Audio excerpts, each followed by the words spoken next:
kami perpanjang lagi. Jadi one way lokal wilayah perbatasan Jawa Barat dan Jawa Tengah. Langkah-langkah skenario sesuai dengan rencana dari kontraflow hingga one way.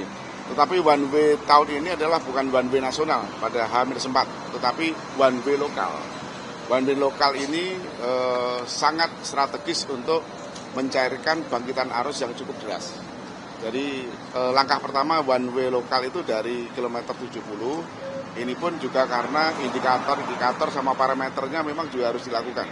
Jadi cukup tinggi bangkitannya dari kilometer 70 sampai 188. Masih terdapat bangkitan arus lagi sehingga harus kita kelola dengan baik untuk mengalirkan ke arah Trans Jawa. Terus kita 2 jam setelah one way pertama, kita tambah panjang lagi dari 188 ke 210. Dari 210 masih ada bangkitan arus, indikator kita lihat dari radar kilometer 50, berturut-turut per jam itu hampir 6.000. Sehingga kami koordinasi dan lapor Bapak Kapolri, izin Pak Menteri, termasuk koordinasi dengan Jasa Marga, kami perpanjang lagi. Jadi one way lokal wilayah perbatasan Jawa Barat dan Jawa Tengah. Ini sudah dilakukan setelah one way dari 70 sampai ke 246 one way lokal. Ini alhamdulillah arusnya sangat lancar dan sampai saat ini juga tidak ada kejadian yang menonjol. Moga-moga ini besok pagi yang kita prediksikan arus puncak nanti sudah bisa kita kelola dengan optimal. Saya rasa itu cukup ya. Berarti sudah sampai Jawa Tengah, Pak, untuk one way? Tahap ketiga sudah sampai Jawa Tengah, di kilometer 246 itu di wilayah Brebes. Tapi masih lokal ya? Masih lokal. Nah, untuk persiapan one way nasional besok Pak boleh? Rencana prediksi memang arus puncaknya mudik itu hari Jumat tanggal 28 pagi nanti akan kita persiapkan untuk keberangkatan one way nasional.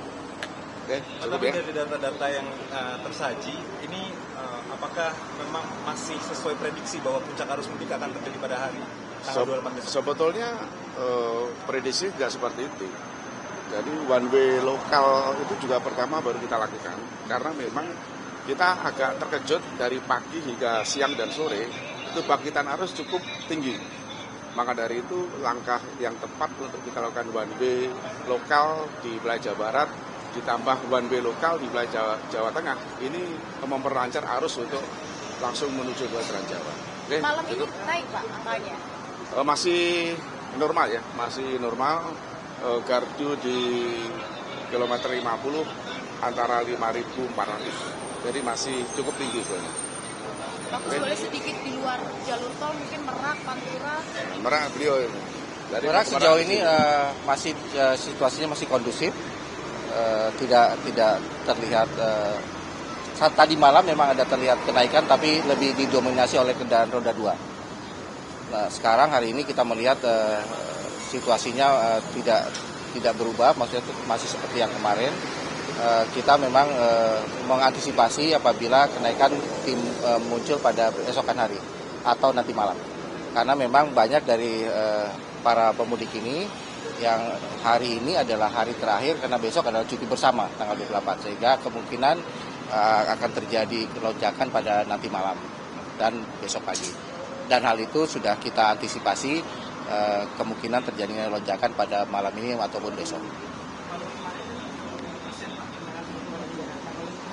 Hari ini hampir mendekati 50%, kalau saya kurang lebih ya, hampir mendekati. Mungkin masih sekitar 47-an gitu ya mungkin ya. Tapi kita akan ada cut off. Mungkin kalau seiring lewat waktu mungkin akan mendekati 50%. Oke, terima kasih. Ya. Sekali lagi terakhir, pesan mudik tahun ini tagline-nya mudik aman, keluarga nyaman. Itu dari Bapak Kapolri ya. Moga-moga semuanya aman dan lancar.